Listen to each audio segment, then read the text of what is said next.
یا مسلم پرسنل لا بورڈ کے معزز رکن کلکتہ سے تشریف لائے ہوئے مشہور خطیب جناب مولانا محمد ابو طالب رحمانی صاحب سے گزارش کر رہا ہوں کہ وہ تشریف لائیں اور اظہار خیال فرمائیں۔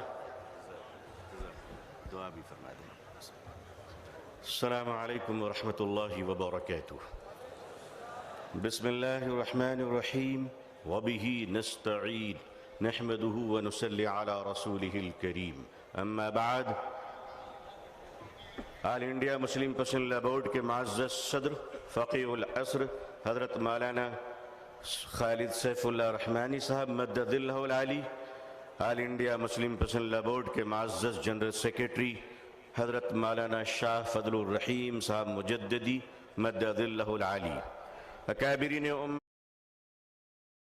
آرمی جوانوں، یہ ہندوستان کا یہ جیالا مسلمان جن کی ماؤں نے ان کو گوڈ سے کا دودھ نہیں پلایا ہے بلکہ ان کی رگوں میں حضرت ٹیپو سلطان کا لہو دوڑ رہا ہے، وہ قوم تمہیں یہ بتانے آئی ہے، وہ قوم تمہیں یہ بتانے آئی ہے، یہ نوجوان تمہیں یہ بتانے آیا ہے کہ چائنا کے بارڈر سے لے کر اگر پاکستان کی سرحد تک، اے بھارت، اگر تجھ پر کوئی خطرہ آیا تو اے جوانوں ہمیں آواز دینا، خدا کی قسم ہم اپنے جوانوں کو، نوجوانوں کو، مسلمانوں کو کفن پہنا کر سرحدوں پہ پہنچا دیں گے۔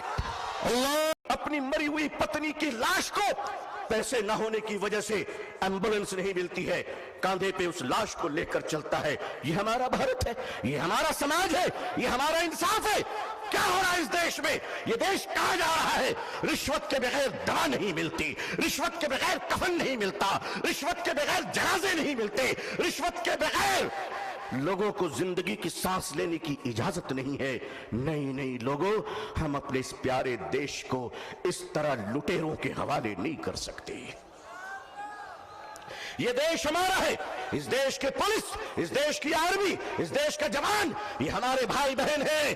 جتنے ہمیں اپنے جیون کی پرواہ ہے اتنی ان کی پرواہ ہے۔ اے لوگوں، اے دیش واسیوں، اے دیش کے ہندو بھائیوں، اے دیش کے مسلمانوں، وہ دن تم بھول گئے کہ جب اس دیش میں کورونا کے زمانے میں کچھ لوگ تھالی بجا رہے تھے تو وہ ہم ہیں جو تھالی سجا رہے تھے، بھوکوں کو کھانا کھلا رہے تھے۔ ہم نے کیا نہیں کیا اس ملک کے لیے؟ ارے تم نے ہمیں کچھ نہیں دیا، تم نے ہمیں ریزرویشن نہیں دیا، پھر بھی ہم نے تمہیں اے پی جے عبد الکلام دیا ہے۔ وہ دن مت بھولو، ایک بار پیار کر کے تو دیکھو، ہمارے ہر گھر سے تم دیکھنا شیخ الاسلام نکلیں گے، شیخ الہند نکلیں گے۔ دیش کی حفاظت کرنی ہے، انسانیت اور مانوتا کو بچانا ہے، ہندو بھائیوں کو محبت کے ساتھ ان کے سامنے ان کی عدالت میں اپنی باتیں رکھنی ہے۔ وقف کیا ہے؟ وقف کا تحفظ کیا ہے؟ یہ بلیورز کی چیریٹی ہے۔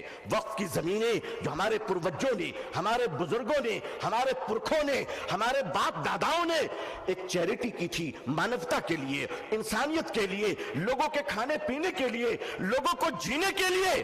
آج اس زمین پہ آپ کی نظر کیوں پڑ گئی؟ ہم جانتے ہیں مہاشے کیوں پڑی ہے، اس لیے کہ اب راجہ دیش نہیں چلا رہا ہے، اب راجہ ریئل اسٹیٹ کا کاروبار کر رہا ہے۔ لیکن معاف کیجئے گا، یہ وقف کی زمینیں آج ہمارے ماننی پردھان منتری جی، اللہ ان کو لمبی عمر عطا فرمائے، اللہ ان کو اچھی صحت دے، اللہ ان کو صحیح سوجھ بوجھ عطا فرمائے، اللہ ان کا گھر بسا دے، آمین۔ آج آپ کہتے ہیں کہ ہم ختم کر کے رہیں گے، ٹھیک ہے، اگر لوک تنتر پہ شکتی تنتر کا اہنکار چلے گا تو میں بھی اپنے بزرگوں کی جوتیوں میں بیٹھ کر کہہ دینا چاہتا ہوں کہ حضرت اب ہم عدالت کے دروازوں پہ بھیک نہیں مانگیں گے، اب یہ کہہ دیں گے کہ اگر سنسد تمہاری ہے تو سڑک ہماری ہے۔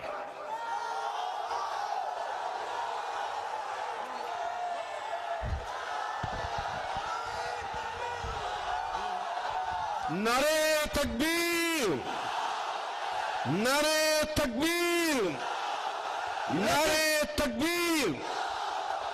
ایک